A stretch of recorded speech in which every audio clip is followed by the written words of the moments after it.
Good afternoon and welcome to our Oak Bend Medical Center Happy Hour podcast.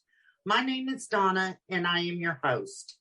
I'm very excited to introduce our guest today as we speak about the signs and symptoms of colorectal cancer. Dr. Genna Lubrano recently joined Oak Bend Medical Group in December of 2020. The native Houstonian obtained her medical degree from the University of Texas at Houston. Soon after, she completed her general surgery residency training at Baylor College of Medicine, located in the Texas Medical Center in Houston. Welcome, Dr. Lubrano. How are you today? I'm great. Thank you, Donna. Thank you so much for having me. I'm so excited to be able to speak to everyone at home today, or if you're in your car driving, whatever it might be. I'm very happy to be here to talk about colorectal surgery and colorectal cancer. Okay, wonderful. We look forward to the information. We met with Dr. Fashani last week and we talked about colonoscopies and colon cancer being one of the second most prominent cancers there are, but ironically, it is one of the most preventative cancers. So go figure. So first of all, what is a colorectal surgeon? So a colorectal surgeon is a surgeon and general surgeons do colorectal surgery, which I am a general surgeon. But colorectal surgery is a surgery that treats anorectal and colorectal conditions, or conditions of the colon, rectum, and anus. Common conditions that I would treat would be anything from hemorrhoids, anal fissures, all the way to rectal cancer, colon cancer, anal cancer, diverticulitis, Crohn's disease, and ulcerative colitis, and among many others. How can I prevent colorectal cancer? Mm-hmm. So a little bit about colorectal cancer. So like you said, colorectal cancer is the second leading cause of cancer death in America, which is unfortunate because it is completely preventable. And so why are so many people dying from this cancer? And I think that the key is our ability to educate our patients and get the information out there that there is a way to screen our patients. And the way we screen patients is through colonoscopy. So it is important that, patients over 40, like Dr. Vashani said on our last podcast, if you hadn't had a chance to get over and listen to that, I think it'd be a good go hand in hand with this podcast. But just to reiterate, it's important to prevent cancer before it happens. And the way we do that is by the age of 45, if you're at average risk of cancer, that you get your colonoscopy. And that you get your colonoscopy every 10 years at maximum, because a polyp takes about 10 years to develop into a cancer. And that's the logic behind that. But now, aside from that, it's important to note that there are some signs and symptoms that might be suspicious of a colon cancer, that you might already have one. And in that case, that would be anything from blood in your stools. If you have blood in your stools, that absolutely has to be investigated, especially with a colonoscopy, and especially if you're over 45 years old.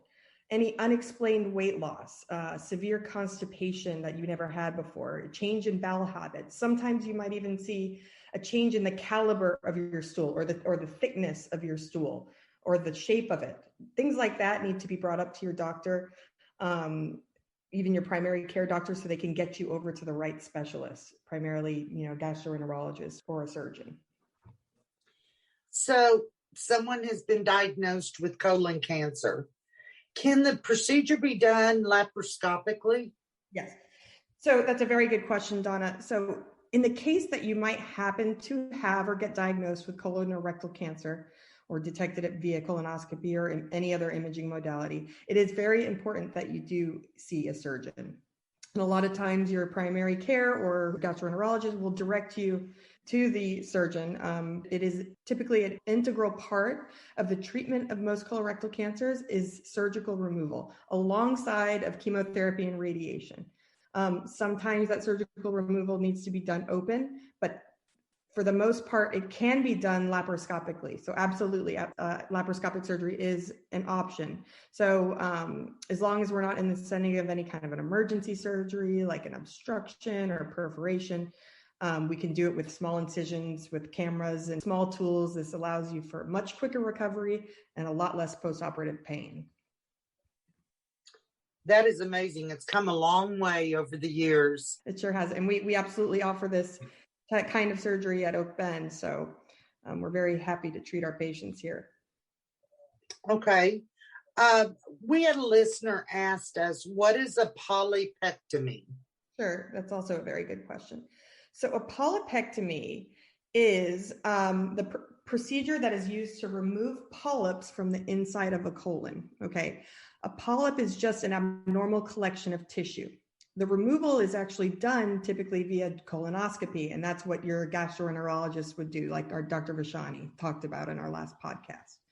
That tissue is then sent to the pathologist, and they look at that under the microscope, and they're able to determine if that growth is cancerous, if it's precancerous, or if it's benign. Where a polypectomy might come into the hand of a surgeon is when the polyp might be too large to be adequately or completely removed with the small tools of a colonoscopy. In that case, the gastroenterologist would refer to me or a general surgeon. In that case, we would remove that segment of colon that contains the big polyp. We remove it surgically and send it as a specimen so that they can inspect it that way. So, Dr. Lubrano, when would I come see the surgeon? Yeah. Are you someone I just come to directly, or would I go through the process? Yeah, typically, we are, as a surgeon, we are a specialized group of doctors. So typically you will be seeing your primary care or a gastroenterologist or somebody who does believe that you need surgical attention or a surgical referral. So in that case, you would be referred to our clinics or even see us in the hospital. And in some conditions, it could be anything from, even diverticulitis. Let's say you have diverticulitis. You have an episode. Typically, we can treat diverticulitis with antibiotics. But if you're somebody who's continuously getting multiple episodes of diverticulitis a year, and it's just at that point where, it's happening too frequently, at that point, I would absolutely bring up to your gastroenterologist, if you are interested in surgery and removing that segment of your colon, so we can avoid any future episodes, I would absolutely bring that up to your gastroenterologist to potentially give you a referral to me or one of my colleague surgeons, because that is something that we can take care of. Or if you've had, episodes of any kind of complicated diverticulitis as well, and among many other things. So, and I want to let the people listening know that you do have the right. If you hear Dr. Lubrano's podcast and you say, gosh, she's the one I want to see, you do have that right to ask your specialist, can you refer me to Dr. Lubrano? Yes, and there's nothing wrong with bringing that up to them. Even if at the end of the day, I don't offer you an operation, at least we can sit down and talk about it. You can become educated about, whether this is a surgical issue or not, or in the future, maybe you might need something. So we can at least get to know each other and see what we can do for you at that point. Well, the one thing I've learned about you is you like education. Yeah. And you like visiting with the patients. Yeah. So let's talk about some of those things as to when a surgeon would get involved with something like Crohn's disease or ulcerative colitis or... That's a good question.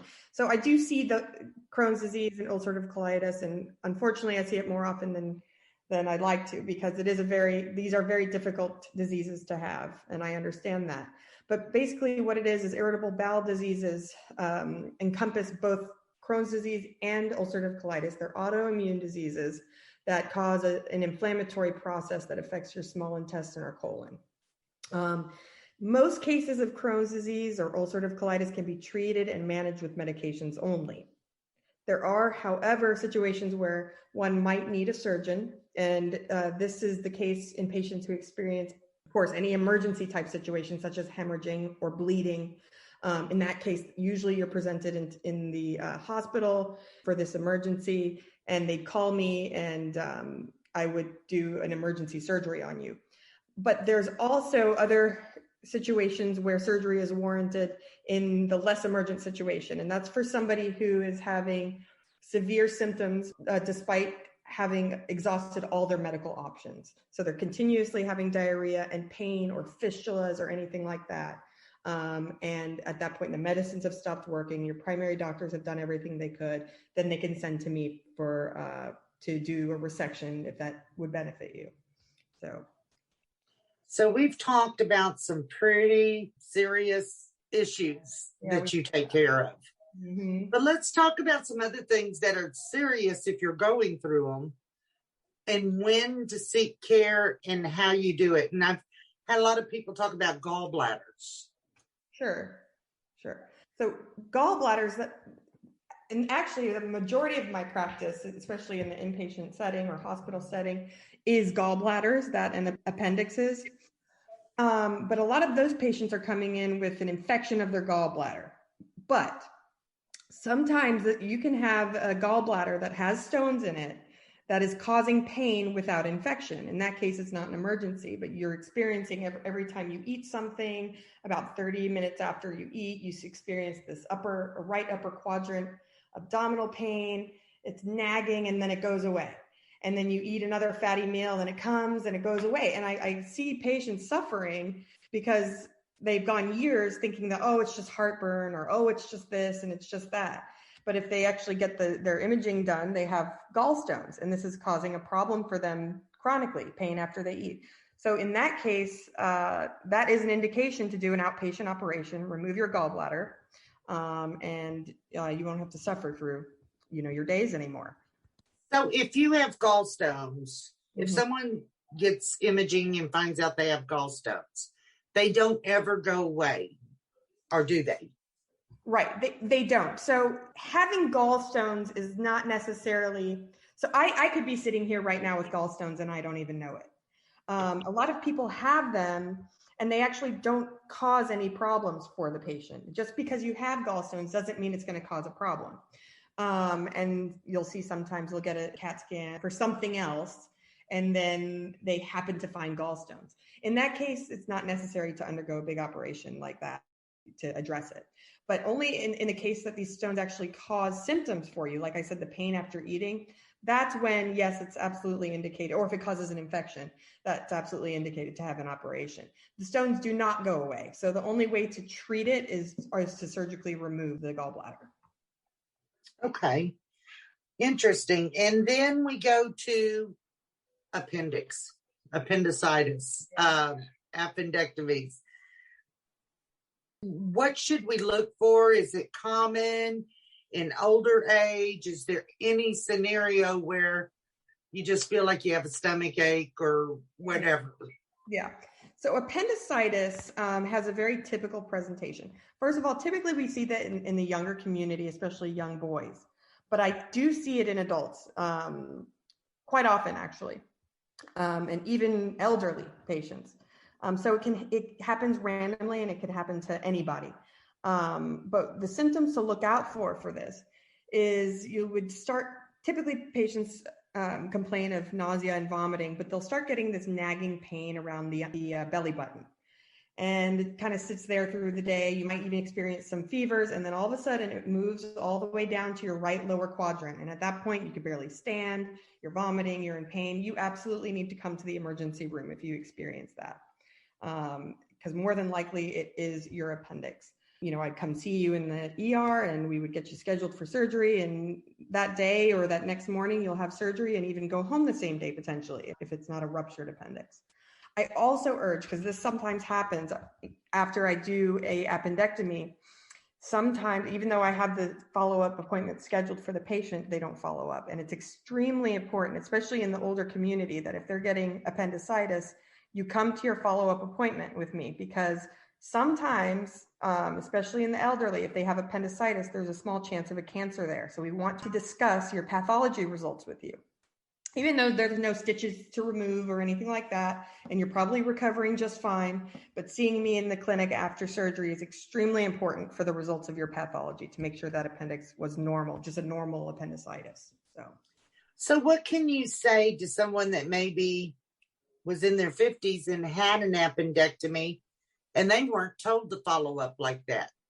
And maybe it's 10 years later. Yeah. Should they still have some kind of an exam or? Sure. So 10 years later,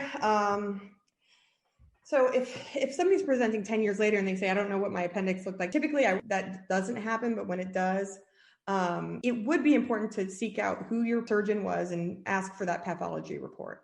if you're not experiencing weight loss and you're not having all the signs that we see in cancer, it's probably not that big of a deal, but at the same time, you never know. So the safest thing to do is always have your results, always follow up. Sometimes you have to take your care into your own hands. Unfortunately, I like to make sure my patients, get a phone call from me if I haven't seen them or, but wherever you are, whoever you're going to, just really take a hold of your medical care. Make the phone calls you need to and demand what you need, because it's really important that we have these follow-ups with you. Okay, great. I wanted our listeners to hear that. I just imagined 100 people going, oh my God, I never followed up. Yeah, I know.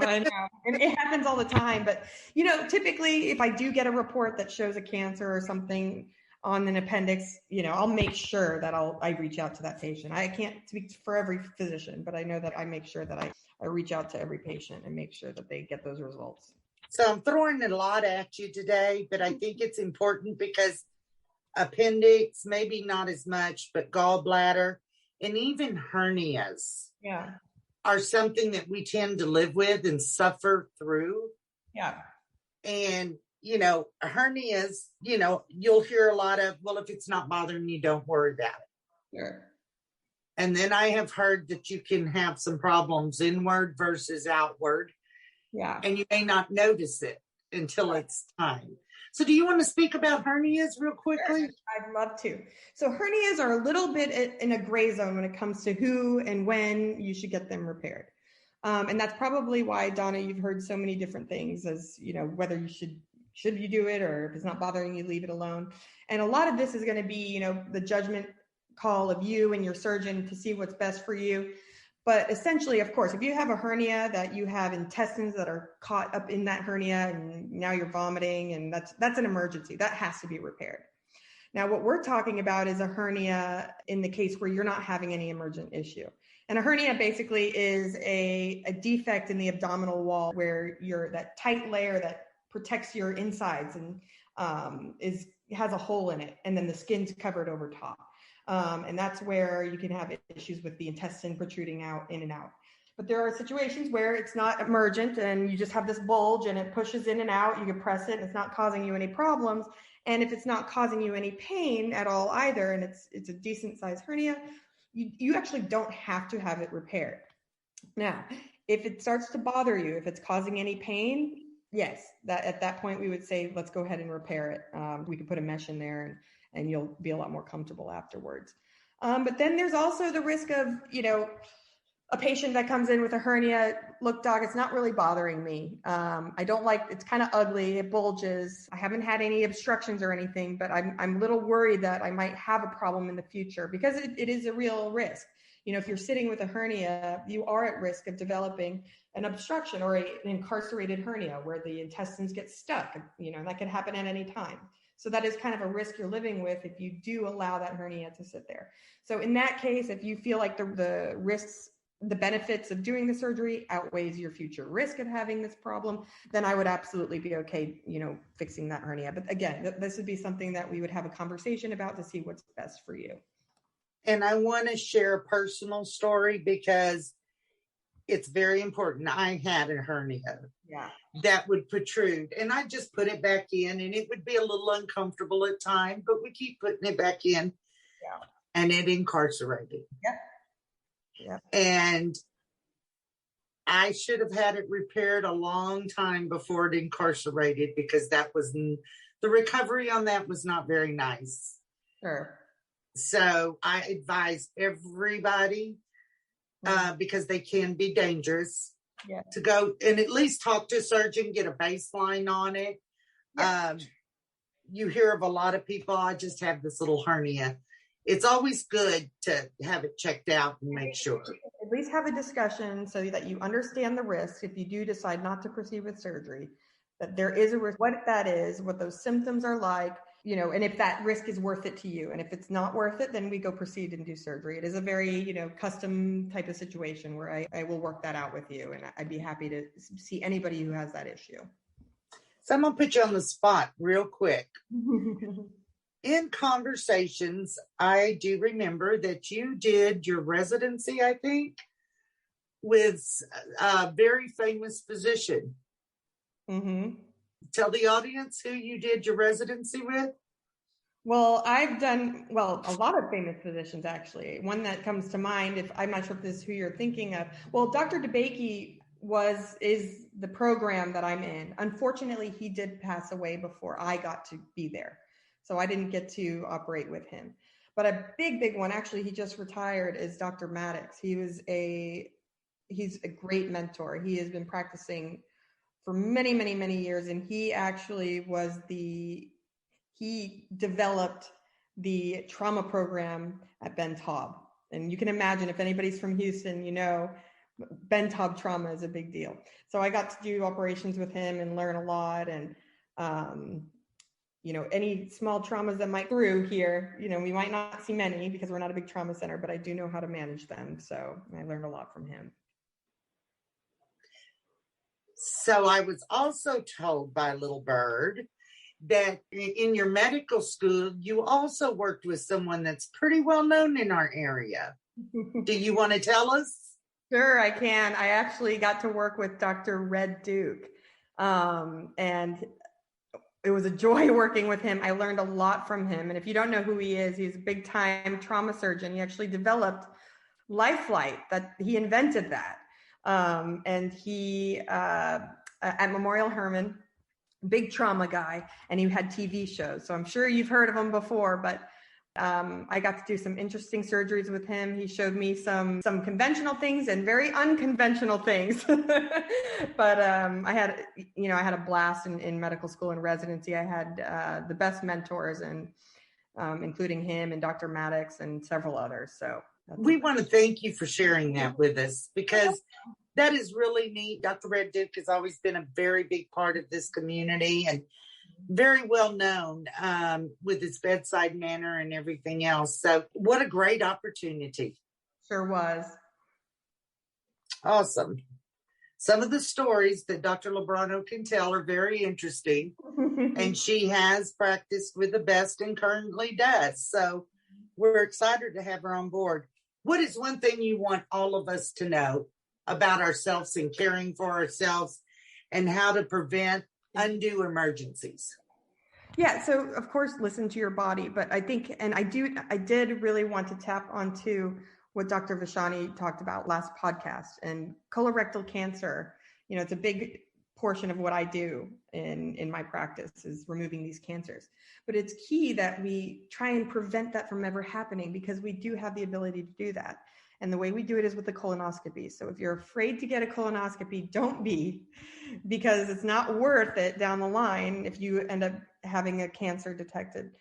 I have not had one personally myself, but I do plan on getting mine when I turn 45. But those that I've spoke to that have had them, they're not that bad. You go home the same day, and that's about it. But I'd like to prevent you having to come to me. As much as I'd love to see you, I'd like to prevent you having to come to me for an issue like that. So I really need to urge everybody to get their colonoscopies at 45. And I want to refer what we talked about last week and get your take on it. We have a lot of physicians now that will offer Cologuard. Yeah. And it's not the same as a colonoscopy. No, absolutely not. So again, colonoscopies are not meant to, although they can detect cancer, they're not meant, screening colonoscopies are not meant to detect cancer. They're meant to prevent cancer by looking for polyps, removing them before they could ever turn into a cancer, and detect them every 10 years, 5 years, 10 years, whatever your gastroenterologist says. You should, as frequently as you need to go. But as far as the Cologuards, yeah, that can detect a cancer, but it's not going to prevent it. It's just going to tell you that you have it. So that's the difference. And it's always good to reach out and get seen, not to be embarrassed about anything. Come, it's your body. You know if something's wrong with your body. Absolutely. Dr. Lubrano, you work with Dr. Riley and Dr. Thomas. Mm-hmm. Y'all all kind of do the same things. You do breasts also. Yes, ma'am, I do. Mm-hmm. And you also do bariatrics. So I'm not doing bariatrics just yet. I just started my practice. Bariatrics is definitely something I'd like to look into. Dr. Riley does bariatrics, and he's going to hopefully, show me the ropes in that. But right now, Dr. Riley's seeing our bariatric patients. And yes, I would hope down the line to see bariatric patients. Absolutely. So between the three of these surgeons, there are a lot of services that they can provide to you without going way into Houston or anything else. They provide a very good bedside manner, and they love to sit and educate the patients. And that is just a testimony to how great these guys are. Dr. Lubrano, is there anything else you'd like to tell us before we close? I don't think so. Just thank you so much for letting me be here. And I'm happy to deliver this information to the patients out there in this area. So look forward. Well, we hope to have some more conversations. We'll get with our public and see what they want to talk about and get you back on. All right. I want to thank you, Dr. Lubrano, for joining us today. And a big thank you to our listeners for tuning in. Beginning now, set an intention and a relentless focus on living your life as the greatest person you can be in all situations. Please join us next week.